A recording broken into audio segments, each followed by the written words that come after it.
Olá, meus irmãos, a paz do Senhor. Estamos aqui para gravarmos mais uma aula da nossa lição dos jovens, tá? Hoje nós estaremos estudando a lição de número 12, tá? Que tem como tema a realidade bíblica do Evangelho na cultura. Antes de começarmos, eu quero apresentar aqui alguns materiais que podem estar ajudando você aí que é professor da sala do jovem nessa lição, tá? Porque é uma lição que ela pode gerar, né, alguns conflitos em sala de aula, né, dependendo da opinião, dependendo da visão que cada um tem.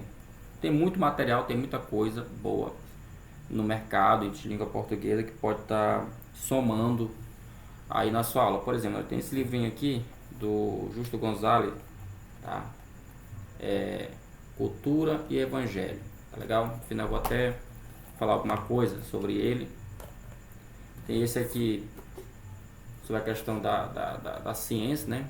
Criacionismo, tá? Verdade ou mito, né? Ken Han, editora CPAD. Esse outro livro aqui, Cristo e a Cultura, do D.A. Casso, tá bom? Vai ter um ponto aqui que nós vamos falar sobre esse material aqui. E tem esse aqui também, que é muito bom também, que é a questão da antropologia missionária, que também tem uma coisinha que eu vou falar aqui na nossa aula, tá bom? Dito isso, vamos lá para a nossa lição, tá bom? Aqui está a lição, eu botei ela em slide. E vamos lá, como eu falei, a lição de número 12, a realidade bíblica do Evangelho na cultura, tá bom? Vamos começar pelo texto que se encontra em Atos, capítulo 19, tá? É bem verdade que o da lição ele não está começando no versículo 17, tá bom? Mas eu preferi colocar o 17 ao 20, vocês vão já entender por que eu fiz isso. O texto da lição diz: E foi isto notório a todos os que habitavam em Éfeso, tanto judeus como gregos, e caiu temor sobre todos eles, e o nome do Senhor Jesus era engrandecido. Muitos dos que tinham crido vinham confessando e publicando os seus feitos. Também muitos dos que seguiam artes mágicas trouxeram seus livros e o queimaram na presença de todos. E feita a conta do seu preço, acharam que montava a 50.000 peças de prata. Assim, a palavra do Senhor crescia poderosamente e prevalecia. Ok? Esse aqui é o texto. Por que eu escolhi, né? Veja que esse texto bíblico ele conta aqui a história do momento em que Paulo foi até essa cidade de Éfeso, pregar o evangelho, tá bom? Ele não foi ali destruir nenhum tipo de cultura, ele não foi ali destruir nenhum tipo de costume, ele foi ali pregar o evangelho. Até porque, como diz aqui o Justo Gonzalez, nesse livro aqui, Cultura e Evangelho, não tem como desassociar a pregação do evangelho da cultura. Se você for observar bem, o próprio Cristo Jesus, ele primeiro se fez homem, encarnou, ou seja, ele teve que, como é que eu poderia dizer, se infiltrar, ele teve que no momento em que ele está se encarnando, ele está participando, tomando conta de algum tipo de cultura, no caso, a cultura judaica, tá bom? E aqui, só que aqui tem um resultado, é claro, que a pregação do evangelho, ela está acima de qualquer cultura.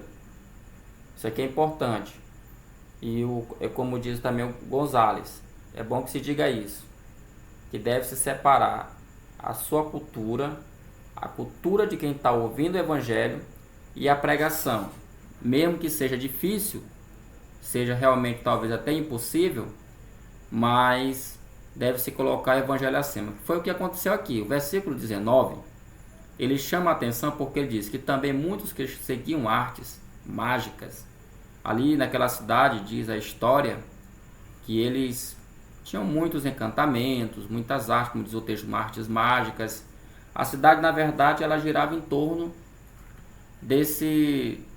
desse movimento, né, místico, desse movimento espiritual. E aí o texto fala, também muitos que seguiam artes mágicas trouxeram os seus livros e os queimaram na presença de todos. Isso, claro, chocou a cidade, a sociedade presente, porque ninguém esperava isso, tá? Imagine só, de repente, pessoas que estavam acostumadas, nasceram talvez nesse ambiente místico, agora se desfazendo do seu livro, não só se desfazendo, mas queimando, como diz o texto, na presença de todos. E aí diz o texto bíblico, né, que a conta lá de livros que foram queimados, ela chegava aí ao montante de 50 mil peças de prata. Veja aqui o poder da pregação do evangelho, gente.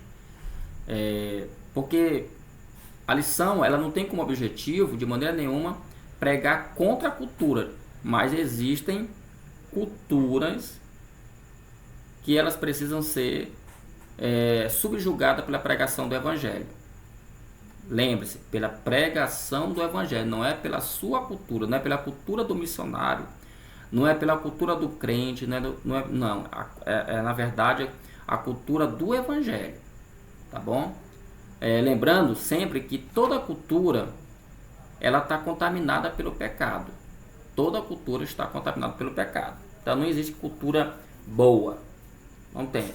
Até mesmo a nossa cultura cultica, a nossa cultura de cultuar a Deus, muitas das vezes, deixa eu falar aqui, isso aqui é importante, até mesmo a nossa cultura, assim, dentro da própria igreja, a gente tem a nossa cultura de cultuar a Deus, tocar música, cantar, a gente cria, como é que eu poderia dizer, várias situações dentro do culto para cultuar a Deus. E muitas das vezes esses elementos que nós criamos, eles também estão contaminados.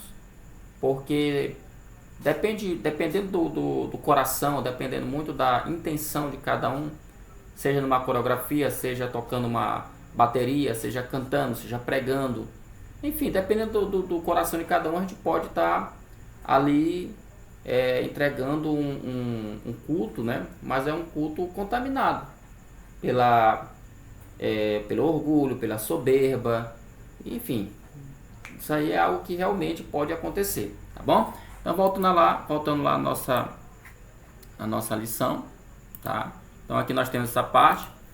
E aqui eu tenho duas observações para fazer, que foram notas que eu tirei da Bíblia, de Bíblias de estudo, uma da Bíblia King James, que diz o seguinte: o nome do Senhor Jesus, em vez de ser ultrajado, foi magnificado. Quando as pessoas compreenderam que o poder do Senhor não estava disponível para qualquer pessoa controlar e manipular. Porque essa passagem de Atos, capítulo 19, ela conta também o fato de que alguém queria expulsar um demônio, e aí o endemoniado disse que ele conhecia Jesus e também ele conhecia Paulo, né? E aí foi uma situação bem... Isso gerou um certo temor nas pessoas, porque as pessoas viram que de fato a pregação de Paulo não era uma pregação comum, não era uma pregação teórica, não era algo mágico. Paulo de fato ele tinha autoridade. Paulo passou isso para ele, de forma que as pessoas ali elas ficaram encantadas. E o resultado não é que, veja que o resultado não é Paulo sendo exaltado, é o nome de Jesus sendo exaltado. A segunda observação é da Bíblia Thomas Nelson, de tudo, que diz o seguinte: os livros, falando sobre a questão lá dos livros, provavelmente continham encantamentos mágicos para o afastamento de espíritos malignos e doenças. Muitos documentos, como este conhecido como papiros mágicos, foram descobertos nas areias do Egito.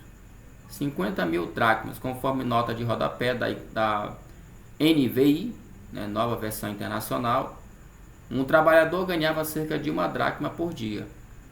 Se imaginarmos R$10 por hora ou R$100 por dia, o montante equivaleria a 5 milhões de reais atualmente. Então veja que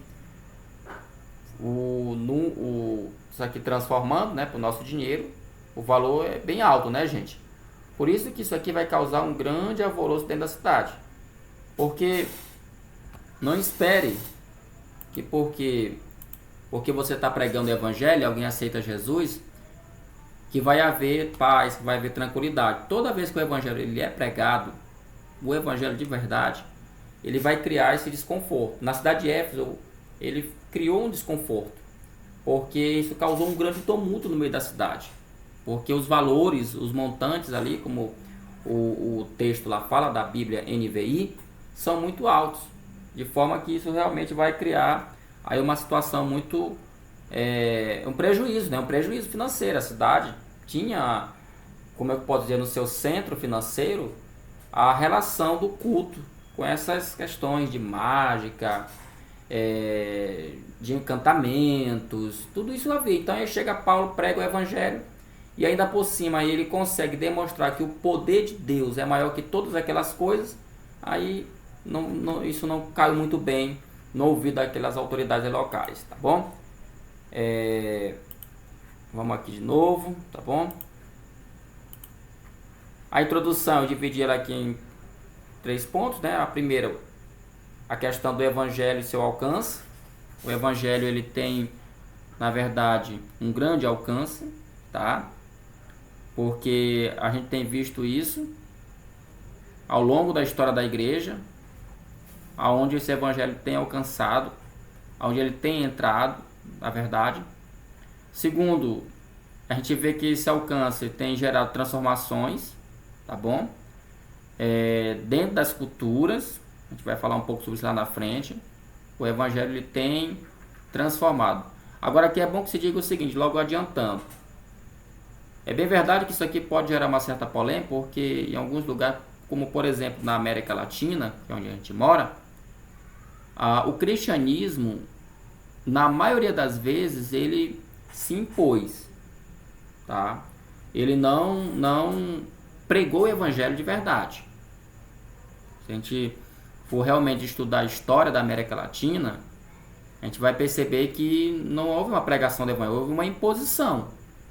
E é por isso que hoje nós temos muitas dificuldades, nós temos muitas crises quando a gente trata para falar de Jesus para essas pessoas, porque a história realmente ela está aí para falar claramente que os cristãos, né? Os cristãos eles não foram evangelizados, mas cristão não, as pessoas aqui não foram evangelizados, mas o que houve na verdade foi uma imposição. E terceiro, aonde esse evangelho tem alcançado, nós temos aí países, pessoas, famílias passaram por transformações. Tem até um livro, né?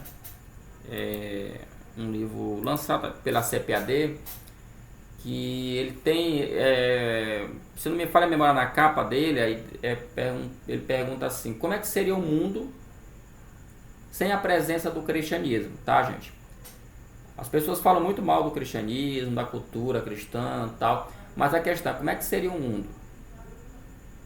Se fala muita coisa, tipo o evangelho, que a Bíblia, na verdade a Bíblia ela é machista, que a Bíblia é homofóbica, que a Bíblia ela não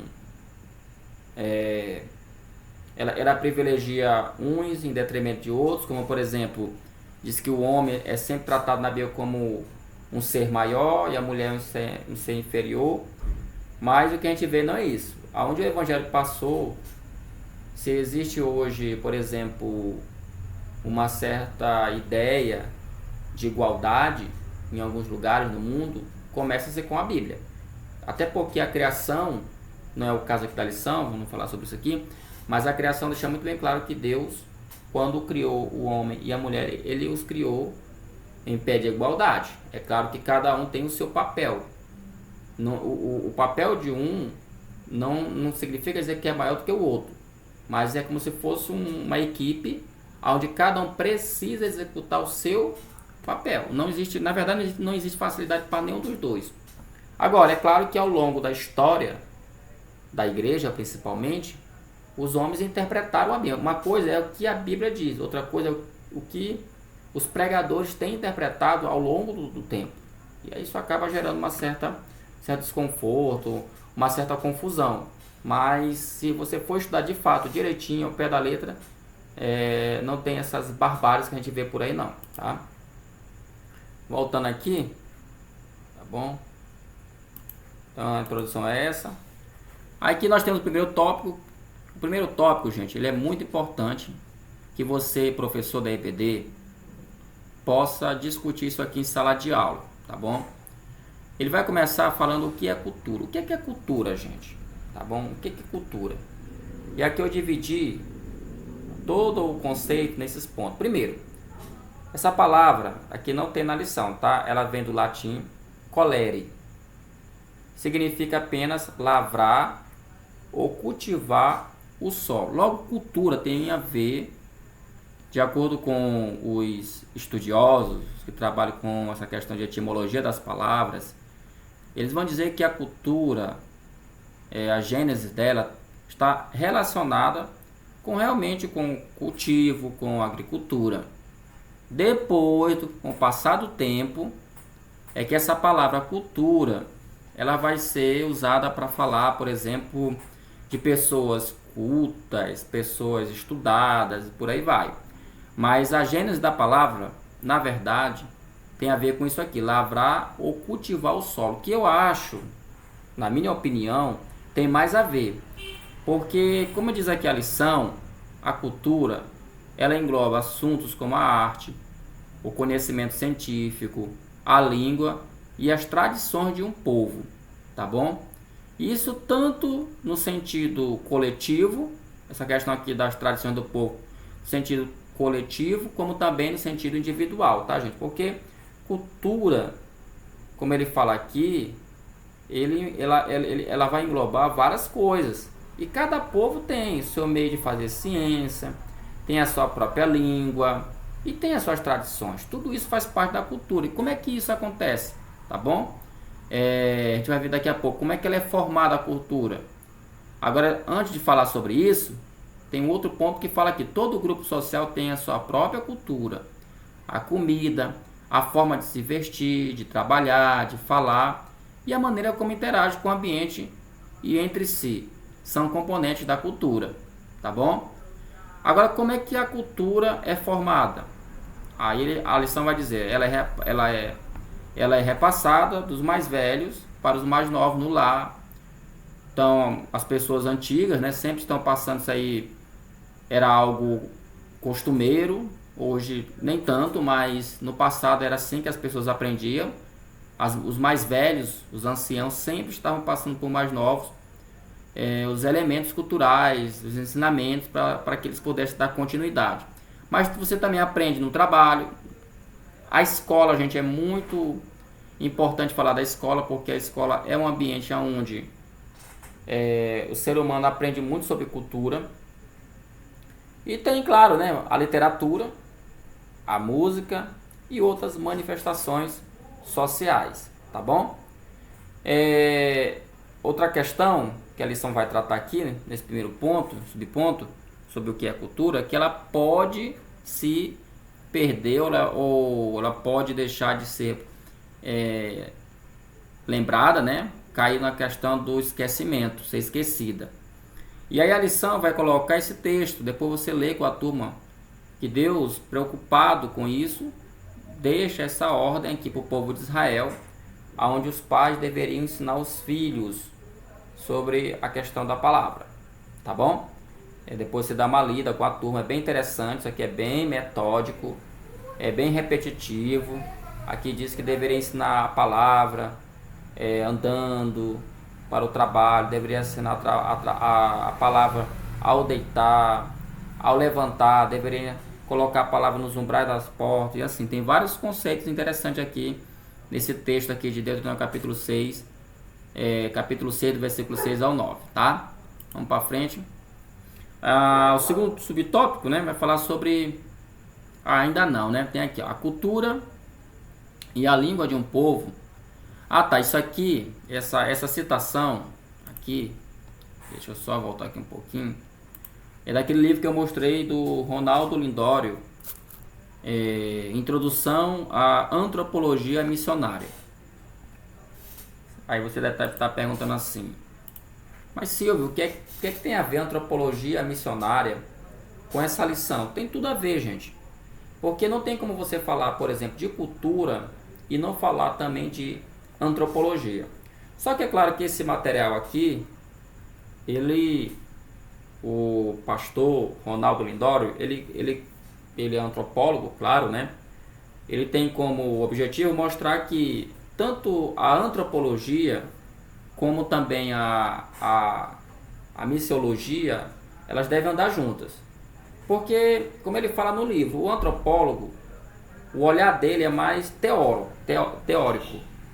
Quando ele vai investigar uma determinada comunidade, uma civilização, o olhar dele é mais teórico. Então, praticamente ele não vive naquele ambiente. Já o missionário não, o olhar dele é mais dentro, né? Ele permanece, às vezes mora, passa anos dentro daquela comunidade. Então, esses dois sujeitos, que é o antropólogo e o missionário, juntando forças ou juntando esse tipo de conhecimento, pode ajudar muito para que possa se entender a cultura de um determinado povo, tá bom? Assim como também evangelizar, porque o pastor Ronaldo Lindório, uma coisa que ele vai falar muito é que a gente precisa ter o tato. A gente precisa ter o tato cultural. A gente precisa, ou seja, em outras palavras, você precisa entender a cultura alheia. O grande problema, e é bom que você pode discutir isso em sala de aula, é que nós queremos evangelizar, queremos falar de Deus, quebrando todos os paradigmas culturais do outro lado. E a gente vê que tem na Bíblia exemplos, como por exemplo de Atos capítulo 17, onde o apóstolo Paulo ele consegue falar de Deus, consegue falar de Jesus dentro de uma cultura grega, tá bom? Então é aquela frase lá, é desse livro dele, vamos voltar, tá? Onde ele diz aqui, o homem não pode viver fora da cultura, não tem como. É como eu falei agora há pouco, é muito, como diz o Justo Gonzalez, né? Não dá para desassociar cultura de evangelho. O homem não pode viver fora da cultura. Mas, aqui que eu acho interessante essa fala, ela não é seu destino, e sim um meio para a liberdade. Levar a sério a cultura não significa sacralizá-la, porque tem muita gente que fala por aí, principalmente no Brasil, tá bom? Onde tem uma discussão muito grande hoje, que não se deve mexer com as tradições, não se deve modificar as tradições culturais de um determinado povo.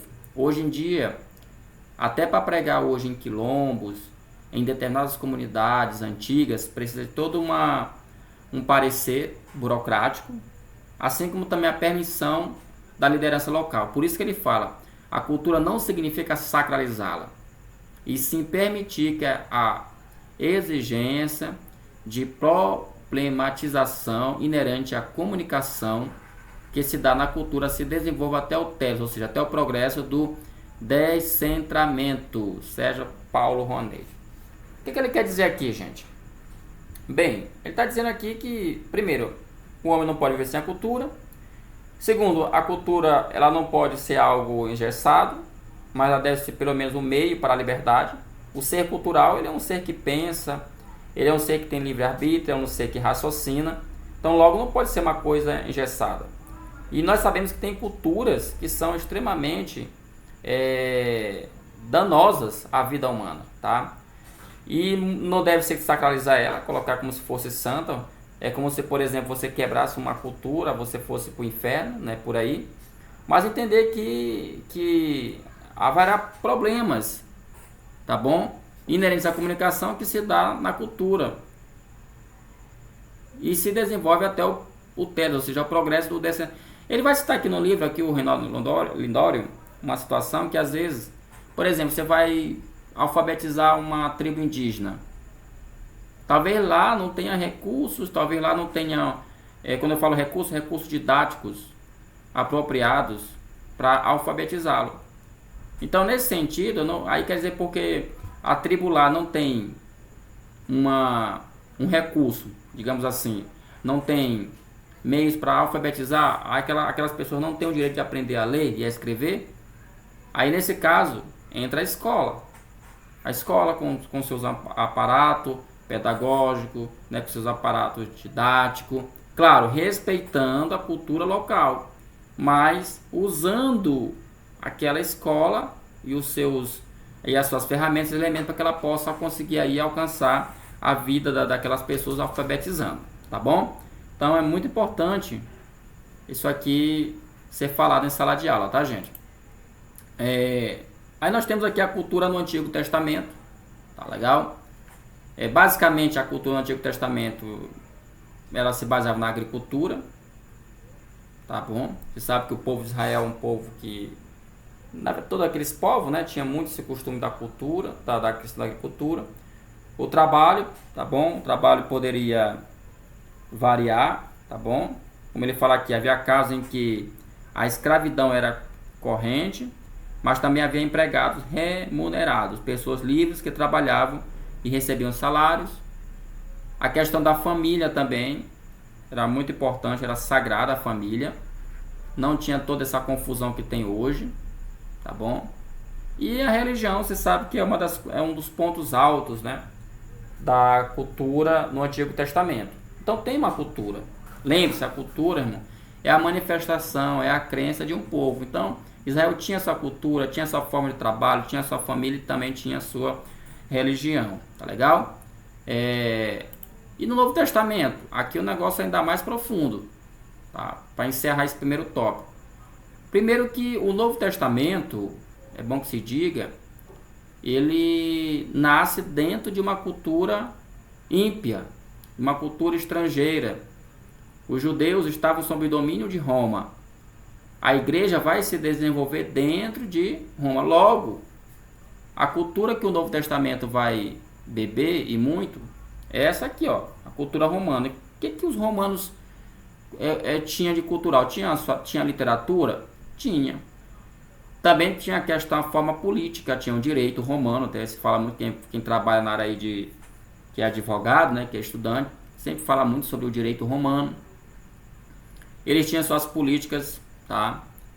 A religião deles era politeísta, é no meio disso que vai estar o povo de Israel, e é no meio disso que vai os cristãos nascerem, e isso vai gerar um atrito, porque os romanos diziam que os cristãos eram ateus. Por quê que eles eram considerados ateus? Porque eles não acreditavam nos deuses romanos.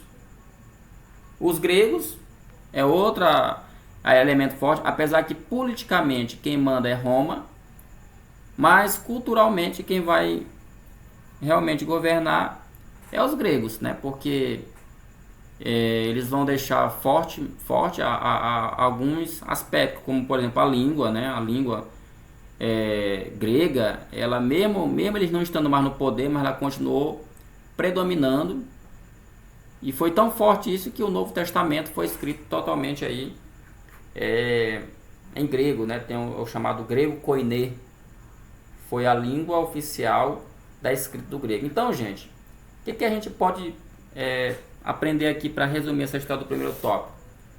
É que, como eu sempre costumo dizer, nós, como diz um certo teólogo, na verdade, Karl Barth, ele costuma dizer que nós não estamos fora do mundo. A igreja, ela é mundana. Mas em que sentido que ele quer dizer isso? Não é quer dizer que a igreja é pecadora. Não é isso. É no sentido que ela está inserida dentro da sociedade. Então você viu aí que no Antigo Testamento eles tinham sua cultura, e o Novo Testamento também tem ali a cultura. Ou seja, nunca teve esse negócio de você viver fora da cultura. Não tem como você ser uma pessoa erma. É claro que se você for estudar sobre esse assunto, tem ao longo da história, tanto de Israel como também da igreja, os movimentos que vão crescer. Como por exemplo, dentro de Israel teve um grupo chamado de me fugiu aqui a cabeça agora, rapaz. Esses caras que iam para as montanhas, para as cavernas, rapaz. Não é os escribas, os essênios, né? Os essênios eram um grupo de judeus que saíram de Jerusalém para morar em cavernas, porque, segundo a história, eles diziam que Jerusalém estava contaminada pelo pecado, então eles se retiram para um lugar ermo, para o deserto, morar dentro de caverna. E no Novo Testamento não vai aparecer assim logo, mas depois, com o desenvolvimento da história da igreja, vai começar a aparecer aí os monastérios, né, os monges, que também procuravam se afastar mais da cidade, da metrópole, das áreas urbanas, para ter uma vida mais calma, uma vida mais, como eles falam, mais consagrada a Deus, tá bom? Mas, de forma geral, a Bíblia ela não condena nenhum movimento assim. Claro, a Bíblia prega contra o pecado. E como eu falei, tem culturas que elas precisam ser revistas? Sim, claro que sim. Não cabe aqui falar, mas a gente sabe que tem. Não adianta aqui ficar dizendo na turma, tem cultura que é legal. Não é. Por exemplo, a cultura das músicas indecentes, né, que o pessoal canta, né, onde a letra da canção é literalmente uma letra de cunho baixo, né, uma letra baixa. Se eu disser bem aqui que isso aí não deve ser combatido, não deve ser contrariado, eu estou sendo realmente um cristão meio doido, né? Vamos voltar lá para o nosso slide. Vamos agora para o segundo tópico. Aqui é uma outra situação, que é a questão do evangelho e a ciência, né? Sempre houve essa disputa. Alguns chegam a dizer que a Igreja Católica, ela, durante 1000 anos que ela reinou, ela foi responsável por atrasar o evangelho, a ciência. Mas isso não é tão verdade, porque se a gente for fazer uma pesquisa, a gente vai ver que houve, sim, estudos científicos durante a Idade Média. E eu até aconselho você que é professor da turma, que você possa fazer uma pesquisa sobre isso, tá, gente? Porque tem muita coisa que é falado, às vezes, é mais um mito. É um mito. Então, se você puder, tá, fazer uma pesquisa, tipo assim, durante a Idade Média, quais foram os avanços científicos que aconteceram durante a Idade Média, qual foram os cientistas que viveram nesse período. Seria bastante interessante. E você vai encontrar. Agora, é claro que a Igreja Católica também, por causa da sua superstição, da sua má interpretação das Sagradas Escrituras, também ela cometeu muitos equívocos. É aquilo que eu acabei de falar. A questão não é o Evangelho. A questão é quem interpreta, no caso a Bíblia. Não é a Bíblia, é quem interpreta, tá bom? Mas você pode observar que a Bíblia mesmo, como diz aqui a lição, ela vai deixar muito bem claro que os homens eles não eram pessoas ignorantes, que não tinham conhecimento. A lição vai falar, os homens não eram ignorantes, e as grandes construções que ultrapassavam séculos, como as pirâmides do Egito e grandes obras literárias, são a mostra de que eles sabiam como aplicar a matemática e usar a escrita de uma forma que perdurou. Os conhecimentos a respeito de engenharia, medicina e educação não surgiram no século XXI. Tá? Gente, no Egito, na Mesopotâmia, que são civilizações extremamente antigas, já havia medicina. É bom lembrar que todo mundo sabe que no Egito as pessoas morriam, principalmente os faraós, eles tinham um processo de mumificação, né, de embalsar o morto, que até hoje tem múmias que estão realmente, foram tão bem, o trabalho era tão bem feito, passado milênios, ainda está lá o corpo lá daquela múmia, em museu sendo estudado.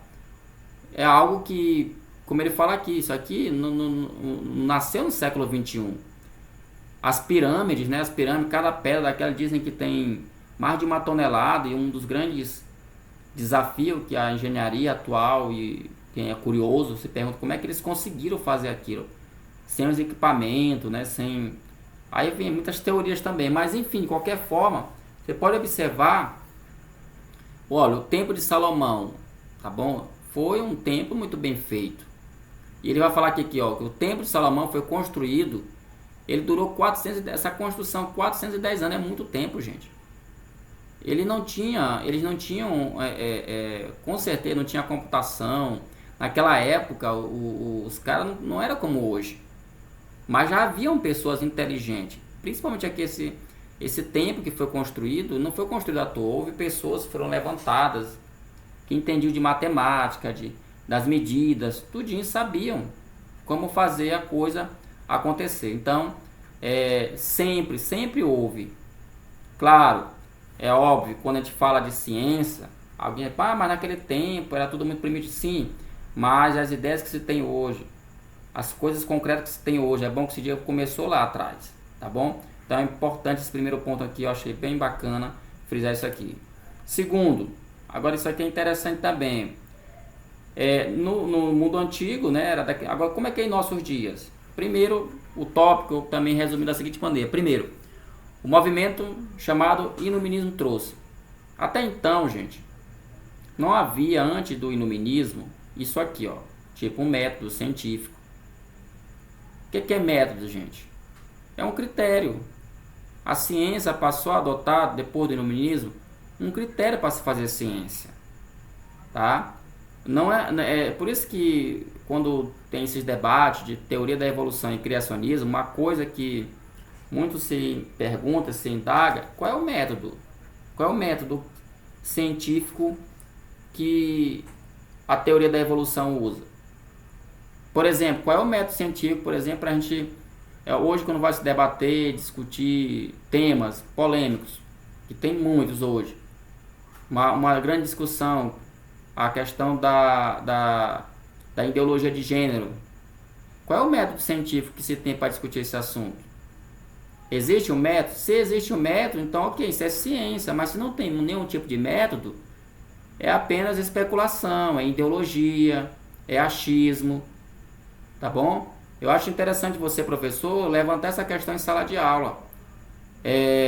Olha, a ciência, depois do iluminismo, ela vai também o quê? Criar regras para ser usadas nas pesquisas e nas ciências. Então isso aqui foi o lado bom, tá? O lado bom do iluminismo com relação a essa questão aí da ciência. Porém, como tudo na vida tem os dois lados, o lado negativo foi isso aqui, que alguns cientistas elevaram tanto o padrão científico que começaram a dizer que tudo se resume à matéria. Logo, Deus não existe, não existe diabo, não existe inferno, nada disso existe, não existem milagres. Aí, é claro que não foram todos, tá, gente? Mas, também, por outro lado, existiu um desenvolvimento de como o homem ele começou a interpretar Deus, né? Nós temos aí, por exemplo, o deísmo, né? O deísmo ele não nega Deus, mas ele entende que Deus criou todas as coisas e deixou que a criação ela ande com suas próprias pernas. Essa frase aqui, a verdade para Cristo e para a igreja, esse prédio aqui que está no fundo aqui, é a Universidade de Harvard, tá? Tá até aqui na lição. E lá tinha, né? Na verdade tinha, isso que não tem mais. Tem agora apenas a verdade. Se não me falha a memória, foi isso que eu encontrei aí na internet.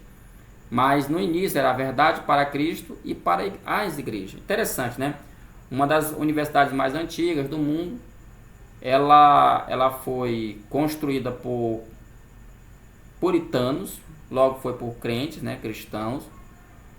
E começou-se o estudo acadêmico aqui nessa universidade com a teologia, né, com a palavra de Deus. Hoje em dia, muita gente quer desprezar o estudo de Deus, o estudo teológico, dizendo que não tem valor nenhum, que não é ciência, é aquelas lorotas de sempre. Mas uma das grandes universidades do mundo, como muitas pela Europa, tá, elas começaram estudando Deus. E a frase que diz assim, a verdade para Cristo, ou seja, o que vai ser estudado aqui tem que se respeitar, que tem um conhecimento divino, mas também a igreja, né, tem que entender também que essa verdade para a igreja, além, claro, do conhecimento de Cristo, tem também o conhecimento científico, que não deve ser desprezado. É basicamente isso, o cristão não pode desprezar também o estudo secular, tem que estudar, tá bom? Tem que estudar, ok? O terceiro subtópico vai falar sobre a ciência e a Bíblia, tá? Primeiro, a gente dividiu aqui da seguinte maneira: reconhecemos que o método científico tem seus méritos para direcionar a pesquisa científica e que o respeito a ele resulta em critérios que norteiam os grandes avanços que nos conduziram até aqui. Então, não se deve negar isso. Graças à ciência, você tem vacinas. Graças à ciência, você tem remédios. Você tem, por exemplo, o celular, a internet, a televisão, o carro. Você tem hoje, por exemplo, a comunicação bem mais avançada. Então, tudo isso aqui, irmão, são, na verdade, trabalhos, né, que são fruto de um cientista, alguém que um dia estudou, pesquisou, matou a cabeça. E isso ninguém pode negar. Independentemente se o cientista lá ele é ateu ou não, isso não interessa. Porque a gente não vai aqui misturar fé com trabalho. Tá? A gente não mistura fé com trabalho. O importante é que o resultado dele, a ciência que ele estudou, trouxe benefício para a humanidade. Mas também, assim como a religião não pode negar isso, eles também não podem negar isso aqui. Como a lição fala. Mas também entendem que a ciência não tem resposta para todas as coisas. Pois ela é limitada. Sim, ela é limitada. Tem muita coisa que está sendo estudada até hoje e nunca se tem uma resposta. Por exemplo, eles não têm uma total ideia do que é, por exemplo, o nosso cérebro. Eles não têm uma total ideia como é que eles poderiam fabricar um ser humano. Eles fazem clone. Já estão fazendo ciborgue, né, androides. Mas um ser humano com alma e espírito, ele não tem. Então tem coisas que é como se a ciência ela tivesse um caminho, ela tivesse em um caminho, esse caminho tem hora que ele chega no final. E aí a terceira situação é a ciência não explica, por exemplo, a salvação de um pecador, até porque muitos cientistas, por se tornar ateu, eles não creem, eles não acreditam nessa questão aqui de salvação e pecador. Para eles, a vida é apenas matéria, morreu, acabou. Mas o mais engraçado de tudo é que eles amam, eles casam, eles têm filhos. E a pergunta que a gente faz é, será que o amor que eles devolvem à esposa, aos filhos ou ao marido é apenas matéria ou é um sentimento nobre, né? Enfim. E outra coisa que ele fala aqui, salvação de um pecador, né? Ou o poder que a oração de um justo tem diante de Deus. Tanta gente que às vezes está doente, né? Tanta gente que às vezes está despachado da medicina e aí clama, faz oração e é curado. Os testemunhos, irmãos, eles dão no balde aí, tá? Então esse aí foi o segundo tópico. E o terceiro tópico da lição vai falar sobre a questão da arte e a Bíblia, né? Vamos lá, sobre essa questão de arte. Isso aqui é muito polêmico, porque a gente não tem um hábito, principalmente nós aqui de São Luís, no Maranhão, a gente não tem muito o hábito de apreciar a arte. Até porque a gente classifica logo como a arte como um elemento diabólico, tá? E é um grande erro, tá bom? Porque é preciso entender primeiro o que é a arte para poder você classificar se ele é diabólico ou não. Veja bem, na Bíblia nós temos exemplos de arte. Você tem só um exemplo aqui, poesias, né? Escrita em forma de salmos, que são hinos, e não são poucos, tá bom? Para fazer poesia, essa poesia hebraica, não se escrevia de qualquer, tinha toda uma técnica, tinha os chamados paralelismo, enfim, os quiasmos, são tudo técnicas que os escritores do livro de Salmos usaram para fazer poesia. Isso é arte. Literatura. A literatura bíblica ela é gigante, meus irmãos. A gente tem no Antigo Testamento narrativas, como já foi falado, poesias. Você vai ter profecias. Você tem literatura canônica, literatura não canônica. Isso é arte. Na questão da construção de templos, eles faziam muito isso. A gente vê isso na Bíblia, já falamos sobre ele, né? O templo de Salomão. Eles também trabalhavam com madeira. Jesus era o que, gente? Era um carpinteiro. O pai dele era carpinteiro. Então tinham trabalhadores que, né, manjavam bem essa questão aqui. Como também haviam trabalhadores que manjavam bem da questão dos metais. E aqueles que trabalhavam como artesão de barro, né? Jarros, copos, Então, tudo isso aqui é arte. E a Bíblia resiste. Ela resiste a tudo isso aqui. Logo, a gente não pode chegar e ser radical e dizer que a arte ela é do diabo. Não. Por exemplo, um crente, ele ir no museu, o problema é que, como eu falo aqui, a gente não tem o hábito, né? A gente não tem o hábito por exemplo, ir no museu.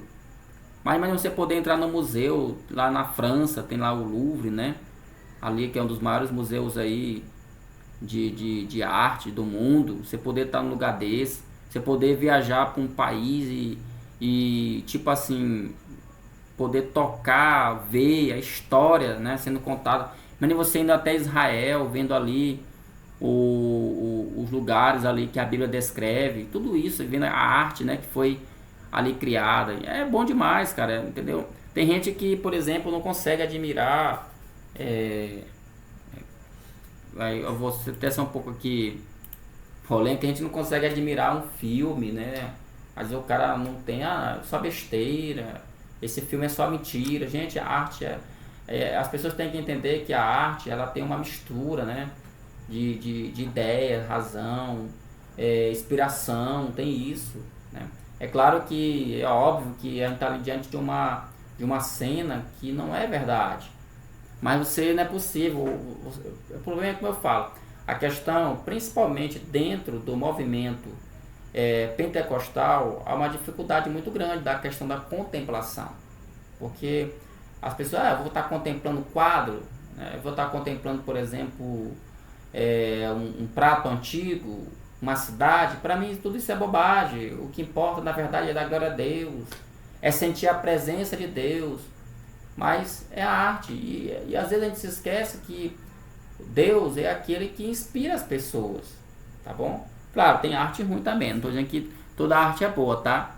É só um exemplo. Até a gente sabia que até, o que eu vou falar aqui pode até chocar alguma pessoa, mas é verdade.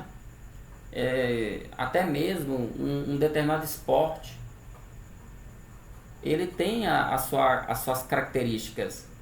Por exemplo, tem gente que acha bonito, por exemplo, um jogo de futebol, tem determinados jogadores, que tem jogadores que a gente sabe que eles são comuns, mas tem aquele que é o artista, no sentido, ele faz coisas incríveis, né? Ele dá um drible bonito, ele tem uma capacidade técnica assim fora do comum. Então isso para quem é amante, realmente quem gosta, aprecia esse rapaz, olha, dá gosto, né? A arte do futebol desse rapaz. Mas não é só futebol, basquete, a natação. Então, existem muitos exemplos que você pode estar analisando. Mas eu não gosto de esporte, né? Então, você pode analisar, por exemplo, a literatura, é bonito, né? Uma música. A música, gente, tem pessoas que são muito bons em fazer canções, fazer música. A arte musical, a arte literária, tá bom? Tudo isso é arte. O que nós estamos fazendo aqui, de certa forma, gravando uma aula, explicando, é uma forma também de fazer arte, né? Como eu digo, ensinando, é claro, mas é uma forma. Então, nem tudo é ruim não, como algumas pessoas tentam aí classificar, tá? Só que aqui tem uma informação que a lição vai falar dentro da cultura judaica, tá? Ele vai dizer o seguinte, olha, esculturas não eram aceitas entre os hebreus, pois por mais que se mostrasse uma forma de arte, eram representações da idolatria, algo que Deus sempre condenou. Ele mesmo proibiu os hebreus de tentarem simbolizá-lo por meio de gravuras ou esculturas. Então você não vai ver na literatura judaica, nem na literatura do Novo Testamento, isso aqui, de maneira nenhuma. Essa questão aqui de ter, entendeu? Esculturas de Deus, não tem, porque o próprio mandamento bíblico proibia isso. Aí o pessoal vai falar assim, mas aí por que Deus mandou fazer os querubins? Preste atenção, Deus mandou fazer querubins, mas ali tinha um significado em cima lá da Arca da Aliança, né? Significado ali, veja que eles estão prostrados, veja que o mandamento é fazer, não é adorar eles, não é reverenciar eles, tem um simbolismo, tem um significado. É porque eu estou falando isso porque tem uma galera aí que vai dizer que a gente prega contra a questão das esculturas, né, das imagens, aí ele diz assim, por que Deus mandou fazer então os querubins, né, os anjos? Só que aí ele mandar fazer os querubins não quer dizer que ele mandou adorar, muito menos venerar. Ali tem um significado mostrando que eles, apesar de ser poderosos, apesar de eles serem anjos, mas eles estavam ali reverentes, né? Eles estavam ali em piedade, prostrado. Então o exemplo dele tem que ser também para nós, diante de Deus, tá? E aí vem o último tópico da lição, que fala sobre uma cultura transformada pelo Evangelho. Tá? E tem que ser assim, gente. Tá? O último tópico é interessante demais também. O Evangelho, irmão, ele é o poder de Deus, a gente sabe disso, e ele tem esse poder transformador. Tá legal? A lição até traz o exemplo de Zaqueu. Quando de fato o Evangelho é pregado, a pessoa ela se rende a este Evangelho. Aí ela não fica vendo questões culturais. Ela apenas abraça o Evangelho, como o caso de Zaqueu. Tinha uma cultura pecaminosa, uma cultura errante, mas a partir do momento que ele se converte, ele abraça o Evangelho, tudo muda. E a gente tem visto que a cultura ela tem transformado famílias e a sociedade. Eu gosto sempre de citar o exemplo de Calvino, né, na cidade de Genebra, o que ele fez ali, isso é interessante. Você aí, professor, procure saber, faça uma pesquisa lá sobre Calvino e o seu trabalho fantástico como prefeito daquela cidade que ele fez ali. Mas qual foi a ferramenta dele? Qual foi? O Evangelho. Genebra era uma cidade cheia de bordel, uma cidade que as pessoas viviam na bebedeira, e ele foi metendo o Evangelho e transformou aquela cidade numa potência, referência na Europa. Ali ele criou um sistema de educação, referência na Europa, tá? Então tudo isso feito pela questão do Evangelho, ok? E aí eu quero concluir, tá? Vou concluir citando aqui o livro aqui do D.A. Castro, Cristo e Cultura, tá bom? 5 formas que você pode estar vendo aí a questão da cultura, tá, professor? Primeiro, nós temos essa visão, né? Cristo contra a cultura. Como diz aqui, ela rejeita a cultura maior e vem a vida em comunidade cristã como uma contracultura permanente, caracterizada por um conjunto de princípios completamente diferentes. Então aqui é uma ideia que o crente tem que ficar totalmente, que toda cultura não presta, toda cultura é demoníaca, toda cultura é mundana. Por isso tem esse texto aqui, ó. Cristo a gente tem essa visão aqui da cultura. Tem um outro tipo de pessoa que vai trabalhar isso aqui, Cristo da cultura. Esse aqui, ele já pega os elementos, como ele fala aqui, Cristo com tudo que é bom na cultura maior, acomodando-se ao padrão da cultura daquilo que é bom. É o que basicamente nós estamos vivendo muito hoje. Já tem pessoas, esse aqui ele é radical. Esse aqui também não deixa de ser radical, porque ele vai procurar elementos dentro da cultura secular, tá? E vai pegar esses elementos culturais e unir a Cristo. É o que está acontecendo hoje, em letras de canções, no modo de se vestir, no modo de cultuar, no modo de pregar, tá bom? As ideias, entendeu? Porque esse grupo aqui, ele entende que a gente precisa alcançar esse pessoal dessa cultura diversificada. Só que o problema é que eu não sei até que ponto esse tipo de pensamento ele é capaz de transformar uma vida, né? Aí tem esse outro aqui, Cristo acima da cultura, tá bom? Esse aqui está acima, ele não é contra, ele também não é um Cristo da cultura, ele não, como é que eu poderia dizer? Ele fica acima no sentido assim, ele não liga, ele não se intromete, ele não atua, ele é passivo, tá bom? A grande questão aqui, meus queridos, é saber até que ponto alguém consegue viver dessa forma, né? Não se envolver com as questões políticas, de justiça, né? De solidariedade ao próximo. É muito complicado isso aqui, né? Muito complicado mesmo, tá bom? E aqui nós temos o Cristo e cultura em paradoxo. Aborda a questão dualisticamente, mantendo em tensão as exigências do Evangelho e os imperativos da cultura maior. Aqui, como o próprio fala, de um lado você tem uma cultura que ela está em contradição o tempo todo com Cristo. Tá? É como se vivesse o tempo todo sob suspensão, o tempo todo vivendo sobre uma tensão que não tem limite. Até que ponto realmente dá para viver assim? E por último, tem o Cristo, o transformador da cultura, que é o que a maioria tenta pregar. Aqui então, gente, são 5 formas de ver a questão da cultura, mas não é tão simples, não é tão fácil, né? E eu vou encerrando, né? Que aqui acabou, né? A lição. Tá, acabou aqui a lição. Mas,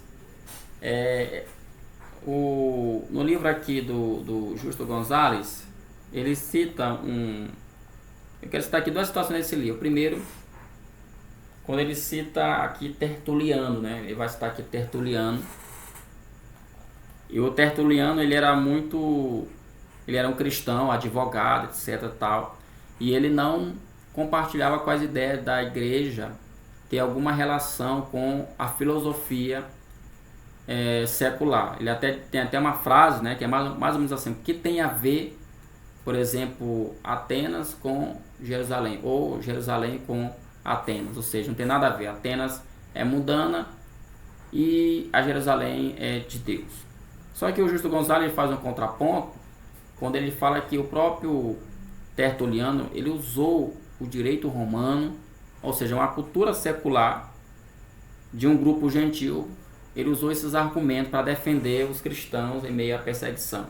Esse é um ponto que eu quero destacar aqui nesse livro. Eu achei bastante interessante.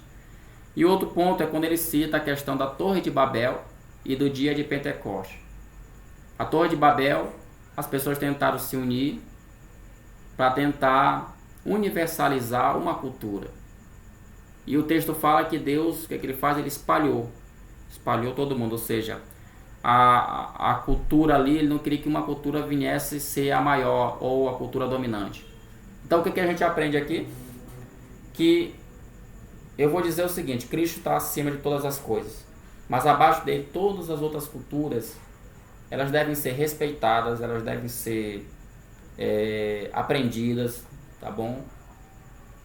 Como ele fala aqui, não é porque eu sou um crente agora que eu vou abandonar, por exemplo, as culturas do meu país. É claro que tem coisas que a gente realmente deixa de fazer, mas tem pessoas que às vezes exageram isso aí, até traz até mesmo para dentro da questão pessoal, algerismo, seus familiares, amigos. Não é isso que a Bíblia ensina, tá bom? Então esse exemplo da Torre de Babel eu achei bastante interessante. E por outro lado, para encerrar, ele fala do dia de Pentecostes. Veja que as pessoas estão ali, todo mundo, né, naquele dia ali, de nações diferentes, mas quando o Espírito Santo ele desce sobre a vida dos discípulos, mesmo aquelas pessoas de uma região diferente, de países diferentes, todos entenderam ali na sua língua a pregação do Evangelho, ali louvando a Deus na língua deles. Ou seja, no primeiro nós temos uma tentativa de unidade que acabou virando uma diversidade, e no segundo nós temos aqui uma diversidade que terminou em uma unidade. Então é isso, gente, tá bom? Deus abençoe a todos. Tenha uma boa aula, tá legal? Dê uma lida, é um assunto bastante bacana de se trabalhar em sala de aula. Eu acho que o jovem vai gostar bastante de estar lição domingo. Então todos fiquem na paz de Deus e até a próxima, se assim Deus quiser, em nome de Jesus. Amém.